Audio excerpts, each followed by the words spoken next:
Salut à tous, aujourd'hui on parle du plus grand concours musical au monde, ça s'appelle The Eurovision Song Contest en français, le concours Eurovision de la chanson. Bon, allez, par abus de langage, on dit tout simplement l'Eurovision. Depuis 1956 et ce tous les ans jusqu'à cette année, l'Eurovision, c'est un certain nombre de pays qui envoient un représentant défendre les couleurs de son pays grâce à une chanson inédite depuis le 1er septembre de l'année précédant l'année du concours. Je m'explique.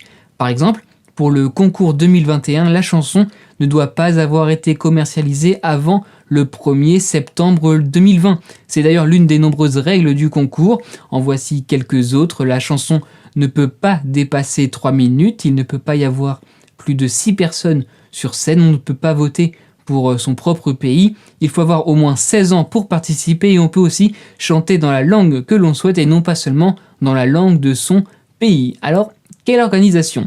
Le pays vainqueur organise normalement l'édition suivante, même s'il n'est pas obligé de le faire. En mai ont lieu les 2 demi-finales, le mardi et le jeudi, et la grande finale le samedi soir. Il n'y a que 6 qualifiés d'office pour la finale, le vainqueur et organisateur, ainsi que le Big Five, les 5 plus grands financiers de l'UER, à savoir la France, l'Espagne, le Royaume-Uni, l'Allemagne et l'Italie. D'ailleurs, c'est quoi l'UER ? Eh bien, il s'agit de l'Union européenne de radio-télévision qui gère l'organisation du concours en partenariat avec le pays organisateur, car il ne faut pas oublier qu'il s'agit d'un énorme show télévisé rassemblant en 2019 plus de 180 millions de téléspectateurs. Parmi les gagnants les plus connus, on peut citer entre autres France Gall, ABBA, Marie-Myriam, la dernière victoire française, Céline Dion ou encore Conchita Wurst. En raison de la pandémie de coronavirus, l'édition 2020 a été annulée et l'édition 2021 aura lieu à Rotterdam, aux Pays-Bas,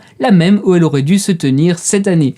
Aussi, l'Irlande détient un double record dans le concours, celui du plus grand nombre de victoires avec pas moins de 7 trophées, mais aussi un autre grâce à Johnny Logan et ses 2 victoires personnelles pour l'Irlande dans les années 1981. Enfin, finir avec une info insolite, en 69, il n'y a pas eu 1, ni 2, ni 3, mais bien 4 vainqueurs ex aequo, la France, l'Espagne, le Royaume-Uni et les Pays-Bas, une situation que l'on ne reverra pas, le règlement ayant évolué pour ne sacrer qu'une seule et unique chanson.